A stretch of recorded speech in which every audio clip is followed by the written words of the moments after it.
Good evening, नमस्कार, स्वागत है। आप देख रहे हैं एमपीसीजी 2020। मैं हूं पुनीत पाठक और मैं हूं आपके साथ राहुल सौमित्र। चलिए खबरों के सिलसिले को शुरू करते हैं। पहली खबर आपको छत्तीसगढ़ की दिखाएंगे।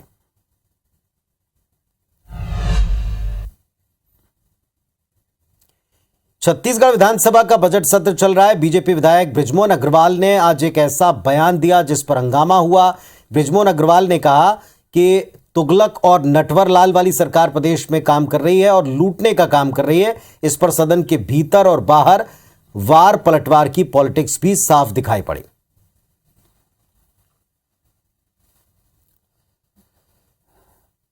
तो अगली खबर भोपाल से है, जहां आज दिल्ली के सीएम अरविंद केजरीवाल और सीएम भगवंत मान ने जनसभा की। इसके साथ ही औपचारिक तौर पर मध्य प्रदेश की राजनीति में आम आदमी पार्टी ने एंट्री ले ली। भोपाल में जनसभा को संबोधित करते हुए अरविंद केजरीवाल ने कहा कि एमपी की जनता को कांग्रेस बीजेपी से इतर अब एक तीसरा विकल्प मिल गया है। वहीं आम आदमी पार्टी को बीजेपी ने कांग्रेस की बी टीम बता दिया। वहीं गरीबों को आवास दिलाने के मुद्दे को लेकर भाजपा रायपुर में छत्तीसगढ़ विधानसभा का घेराव कल करने वाली है, जिसको लेकर पार्टी के राष्ट्रीय उपाध्यक्ष झारखंड के पूर्व सीएम रघुवर दास के साथ पार्टी प्रदेश प्रभारी ओम माथुर भी इसमें शामिल होने पहुंचेंगे। सीएम शिवराज सिंह चौहान ने विधानसभा में बड़ा ऐलान किया। सीएम ने विधायकों की शिक्षा अनुदान राशि में 25 लाख रुपए की बढ़ोतरी करने का ऐलान किया। साथ ही कोविड में अनाथ हुए बच्चों को सीएम बाल आशीर्वाद योजना में शामिल करने का भी ऐलान किया। मध्य प्रदेश विधानसभा की कार्रवाई शुरू होते ही बीबीसी के मुद्दे पर जोरदार हंगामा हुआ। नेता प्रतिपक्ष डॉक्टर गोविंद सिंह ने विधानसभा में बीबीसी के खिलाफ पास हुए निंदा प्रस्ताव पर अपनी आपत्ति जाहिर की। उन्होंने कहा कि बीबीसी को लेकर गलत प्रक्रिया से निंदा प्रस्ताव पास किया गया है, जो नियम के विरुद्ध है। इधर छत्तीसगढ़ विधानसभा में जर्जर स्कूलों का मुद्दा कांग्रेस के विधायक राजकुमार यादव, चंदन कश्यप ने ही उठाया। डोंगरगढ़ नारायणपुर विधानसभा क्षेत्र के स्कूलों का मुद्दा उठाते हुए उन्होंने पूछा कि ये स्कूल कब सुधरेंगे। मंत्री प्रेमसाय सिंह टेकाम ने बताया कि अगले शिक्षण सत्र से पहले सबको सुधारा जाएगा।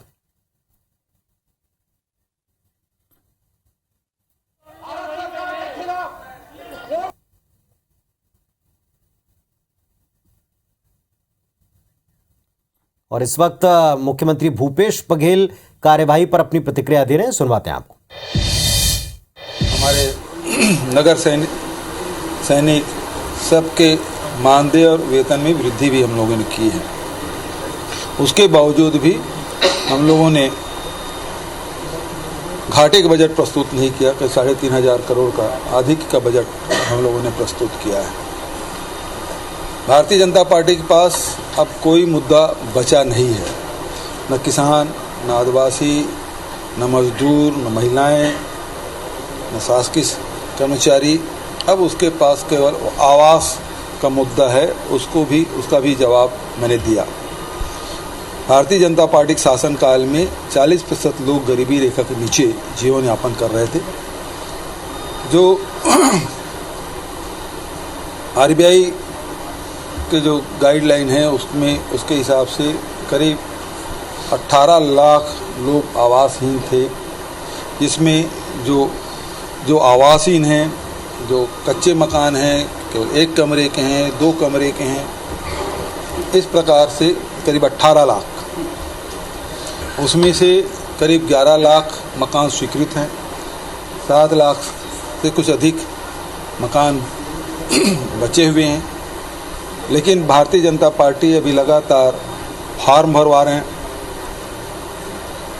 मिस्ड कॉल करवा रहे हैं और अलग अलग नेताओं के अलग अलग बयान आ रहे हैं। डॉक्टर रमन सिंह के अलग बयान है, बृजमोहन जी के अलग बयान है, केदार कश्यप के अलग बयान है, नेता प्रतिपक्ष के अलग बयान है। सबके बयान अलग अलग हैं और 18 लाख से बढ़कर 27 लाख हो गया। हमें इसमें कोई आपत्ति नहीं। हमने तो कहा कि जितने आवेदन हैं हमको दे दीजिए, हम वेरिफिकेशन करा लेते हैं और जो पात्र हितग्राही उसको देंगे। लेकिन हमने ये कहा कि जनगणना, हमने भारत सरकार से भी आग्रह किया कि जनगणना हो ताकि एसीसीसी के भी सर्वेक्षण हो, ताकि जो 12 साल में जो नए हितग्राही हैं उसको भी अवसर मिले। लेकिन अभी तक के भारत सरकार ने जनगणना नहीं की। अभी स्थिति ये है और इसीलिए हितग्राही पात्र हितग्राही चयन करने के लिए उसकी घोषणा मैंने की, उज्ज्वला के भी और शौचालय की भी। उसकी स्थिति क्या है, इन सब के सर्वे कराने का मैंने घोषणा की और 1 अप्रैल से इसकी शुरुआत हो जाएगी। सर, आपने कहा जीएसटी क्षतिपूर्ति की राशि प्रदेश को नहीं मिल रही, विपक्ष चुप है। बिल्कुल सही बात है। ये इन्होंने हस्ताक्षर ही किया और सहमति दी कि 5 साल ही क्षतिपूर्ति मिलेगी और जून 2022 से मिलना बंद हो गया है और हर साल करीब 5-6 हज़ार करोड़ हमारा नुकसान हो रहा है। तो ये जो नुकसान है इसके लिए कोई जिम्मेदार है तो भारतीय जनता पार्टी है। 6,000 करोड़ राशि कम नहीं होती और यदि उस समय असहमत होते और क्षतिपूर्ति 10 साल के बढ़ाते तो हमको मिलते रहता।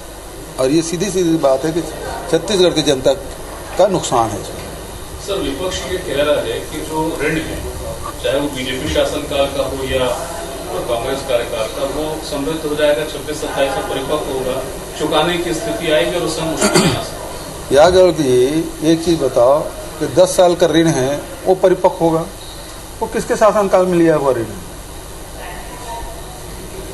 हमारी सरकार बने 4-4.5 साल हुआ, निश्चित रूप से उन्हीं कार्यकाल का है। और अभी तक के जो ऋण लोन रिपेमेंट की बात है, हमारी स्थिति बहुत अच्छी है, लगातार हम उसको रिपेमेंट भी करते जा रहे हैं। तो ये इनको तो मौका मिलना नहीं है, रिपेमेंट हम ही करेंगे। और जब 2013 में फिर से इनकी सरकार बनी तो 14,000 करोड़ था, लेकिन 5 साल बीतते बीतते ये 42,000 करोड़ हो गए, मतलब 3 गुना ऋण। और हमने 2 गुना लिया, ये 3 गुना लिया। भारत सरकार की भी स्थिति वही है। भारत सरकार में जब 2014 में जब उसकी सरकार बनी तो 55 लाख करोड़ था, अब बढ़ के 155 लाख करोड़ हो गया। 3 गुना भारत सरकार में बढ़ा, 3 गुना पीछे भारतीय जनता पार्टी कार्यकाल में बढ़ा। ठीक है, थैंक यू। सर, नारायणपुर और रायपुर में जो बिजली कार्यकर्ता थे, झुमा शेट्टी ने पुलिस उसका भी जिक्र किया था। देखिए, लगातार ये लोग चाहते हैं कि ये शांत प्रदेश न रहे, हिंसा भड़के, पुलिस हम पे आक्रमण करे, हमला करे, लाठीचार्ज करे। लेकिन जिस धैर्य के साथ हमारे पुलिस के जवानों ने, अधिकारियों ने इसको हैंडल किया, उसकी भूरी भूरी प्रशंसा करता हूँ। तो बजट सत्र चल रहा है छत्तीसगढ़ विधानसभा में और आज की कार्यवाही जब कल तक के लिए स्थगित हुई है तो उसके पहले पूरे दिन के विवरण के साथ कल के बीजेपी के प्रदर्शन पर राहुल अभी से वो सरकार की तरफ से अपना पक्ष रख रहे हैं कि दरअसल इसमें लेट देर कहां हुई है। एक तरह से जवाब विपक्ष को, प्रदेश को वो अभी दे रहे थे और सकारात्मक राजनीति भी देखने को मिली। उन्होंने कहा कि जो उन्होंने फॉर्म उन्होंने भराए हैं वो हमें दें, सर्वे करा लेंगे। ठीक है, बहरहाल चलिए आगे बढ़ते हैं। चुनावी साल में बीजेपी कोई कोर कसर नहीं छोड़ना चाहती, इसलिए बूथ स्तर पर बीजेपी अपने आप को एक बार फिर से मजबूत करने में जुटने जा रही है। बीजेपी बूथ विस्तारक अभियान 2 का आगाज होने जा रहा है। अभियान के शुभारंभ कार्यक्रम में सीएम शिवराज सिंह चौहान, वीडी शर्मा समेत भारतीय जनता पार्टी के दिग्गज नेता शामिल होंगे। 10 दिनों तक चलने वाले इस अभियान में मुख्यमंत्री से लेकर मंडल पदाधिकारी और सभी बूथों पर रहेंगे। अब सबसे अहम मामला इसी बुलेटिन में हमने आपको बताया था। कांकेर के पखानजोर से 1 मार्च की दरमियानी रात समीरन सिकदर समेत पूरा परिवार 4 लोगों के साथ लापता हो गया। पुलिस ने आज इसमें सारा खुलासा कर दिया। समीरन ने खुद इस बात को लेकर के एक प्लानिंग की थी, उसे एग्जीक्यूट किया। इन सब के पीछे कर्ज से परेशान होना और सबकी मौत का जो बीमे का पैसा मुआवजे के तौर पर परिवार को मिलता, ये कारण सामने आया है। अब आगे जिन्होंने ये साजिश रची थी वो सलाखों के पीछे पहुंच चुका है। और रायपुर से ही खबर आपको अपडेट के तौर के ऊपर हम दे चुके हैं कि जो कार्रवाई थी वो कल तक के लिए स्थगित हो गई और उस पर मुख्यमंत्री ने अपनी राय भी व्यक्त की। चलिए भिंड से एक खबर है। भिंड के परा गांव पहुंचे मध्य प्रदेश के राज्यपाल मंगूभाई पटेल ने अपने लिए चूल्हे पर भोजन पकवाया। प्रधानमंत्री आवास योजना के हितग्राही धर्मेंद्र कोरी के घर पर भोजन करने के लिए पहुंचे तो उन्होंने महिलाओं से चूल्हे पर भोजन पकवाया। परा गांव में उन्होंने मंच से लोगों को संबोधित करते हुए केंद्र सरकार की उज्ज्वला योजना की जमकर तारीफ भी की।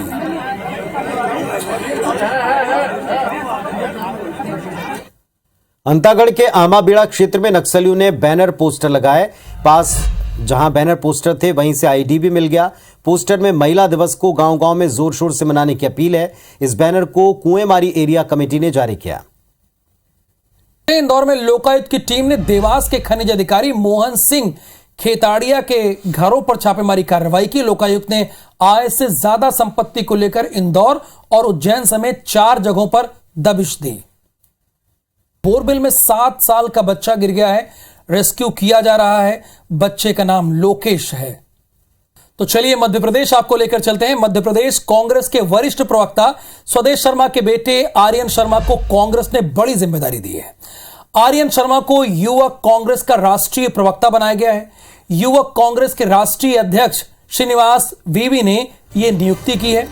आर्यन शर्मा लंबे समय से युवक कांग्रेस से जुड़े हुए हैं और अब उन्हें यह बड़ी जिम्मेदारी दी गई है।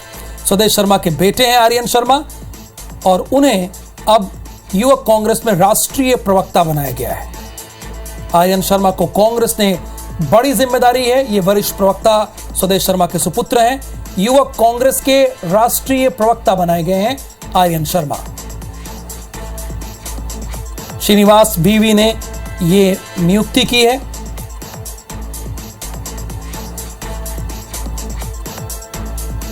आर्यन शर्मा को कांग्रेस ने एक बड़ी जिम्मेदारी दी है। चूंकि आने वाले समय में मध्य प्रदेश में चुनाव है और देश में भी चुनाव है, युवक कांग्रेस के राष्ट्रीय प्रवक्ता बनाए गए हैं।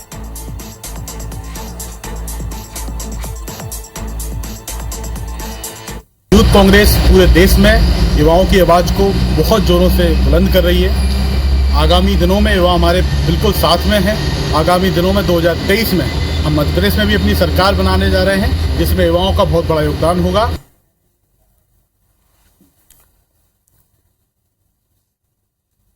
चलिए अगली खबर भी मध्य प्रदेश से ही है। मध्य प्रदेश विधानसभा में आज राज्यपाल के अभिभाषण पर चर्चा करते हुए सीएम शिवराज सिंह चौहान ने बड़ा ऐलान किया। सीएम ने विधायकों की स्वेच्छा अनुदान राशि में 25 लाख रुपए की बढ़ोतरी करने का ऐलान किया। साथ ही कोविड में अनाथ हुए बच्चों को सीएम बाल आशीर्वाद योजना में शामिल करने का भी ऐलान किया। इस दौरान सीएम ने राहुल गांधी को भी घेरते हुए कहा कि जब लोग देश में आलोचना नहीं कर पाते तब विदेशों में जाकर आलोचना करते हैं। सीएम शिवराज सिंह चौहान ने 1.5 घंटे तक सदन में भाषण दिया। हमारे विधायक साथियों को हमने जनसंपर्क की राशि बढ़ाई, उसके कारण छोटी छोटी चीजों में हमारे विधायक अपने कोई जरूरतमंद आए, बीमार आए, दूसरा कोई साथी आए तो उसकी मदद कर पाते हैं। इस योजना का लाभ बड़ी संख्या में गरीबों को मिला है। इसलिए विधायकों की भी 25 लाख रुपया स्वेच्छानुदान की राशि अलग से जो आपको मिल रही है उसके अलावा और बढ़ाई जाएगी। हमने अब यह तय किया है कि जहां संभव है हवाई जहाज से जाना, वहां हम बुजुर्गों को भी हवाई तीर्थ दर्शन जो यात्रा है वो हवाई जहाज के माध्यम से भी कराने का काम करेंगे। इसके साथ तीर्थ दर्शन योजना में एक पहलू और जोड़ेंगे, दिव्यांगों के लिए भी मुख्यमंत्री तीर्थ दर्शन योजना प्रारंभ की जाएगी। तो दिव्यांग जा नहीं सकते, विशेष परिस्थितियां कोई आई, उसका भी हम काम करेंगे। हमने नौजवानों की ग्लोबल स्किल पार्क, यशोधरा जी बैठी है, उदाहरण है गोविंदपुराव बंडा, संत Ravidas ji global skill park वो बनाने का काम कर रहे हैं। इस साल बन के सिंगापुर के सहयोग से बना रहे हैं हम। इस साल बनकर तैयार हो जाएगा और 6000 स्किल्ड नौजवान वहां निकलेंगे। बाद में ये संख्या 10,000 पहुंचेगी। लेकिन केवल भोपाल में नहीं, भोपाल के साथ साथ ये ग्वालियर में, जबलपुर में, रीवा में और सागर में भी बनाए जाएंगे ताकि स्किल्ड मैन पावर हमारी तैयार हो। ताकि ITI को और बेहतर करना, हम नशे की प्रवृत्ति को हतोत्साहित करना चाहते हैं और इसलिए नई आबकारी नीति में हमने ये फैसला किया है कि शराब की दुकानों के पास कोई दारू के अहाते नहीं होंगे, सारे अहाते बंद किए जाएंगे। 1 अप्रैल से मध्य प्रदेश में शराब के अहाते बंद कर दिए जाएंगे।